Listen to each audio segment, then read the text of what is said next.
I'm Kristen Urquiza. I'm one of the many who has lost a loved one to COVID. My dad, Mark Anthony Urquiza, should be here today, but he isn't. My dad was a healthy 65-year-old. His only pre-existing condition was trusting Donald Trump, and for that, he paid with his life.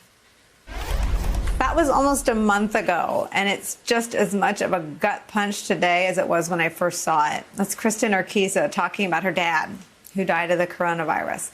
Since then, the situation for the country hasn't really improved. As we sit here today, there are more than 6.4 million confirmed cases of coronavirus in the U.S., and 193,000 Americans, like Kristen's dad, have died from the virus. It's more than 800 deaths a day since our country's first confirmed case.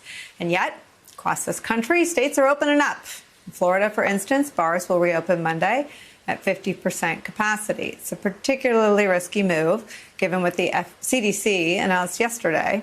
And the NBC News report on that, quote, those who tested positive were approximately twice as likely to have reported dining at a restaurant than those with negative test results, the study authors wrote. And those who were diagnosed without any known exposure to the virus were more likely to report having visited a bar or a coffee shop in the previous 2 weeks. Let's bring into our conversation Kristen Urquiza, who lost her dad. Kristen, I know you've talked to some of my other colleagues, but I watched your convention speech alongside Rachel Maddow and Joy Reid, and I don't think they'll mind my telling you there was not a dry eye on our socially distanced set. I'm so sorry for your loss. Thanks, Nicole. It's been hard. You said really powerfully and directly your dad's only pre-existing condition was Donald Trump. How do you feel now that you know that he knew and intentionally downplayed the threat? I feel a lot, and I know that I'm not alone. The 200,000 families were punched in the gut and stabbed in the back whenever they heard those tapes 2 days ago. And people have been reaching out to me, sharing their anger, their rage, their frustration that the president intentionally lied. And those lies are undeniable and they're inexcusable. Kristen, your dad loved Donald Trump. My dad loves Donald Trump.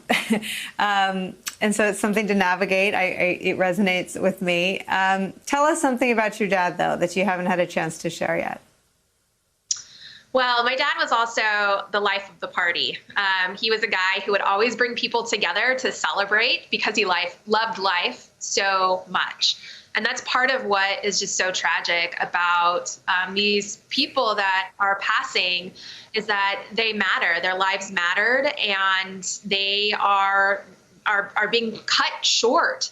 I mean, nearly 200,000 people have passed, and yet we have had no recognition of that. And the White House continues to downplay this virus. How many more will need to pass before we do something about it?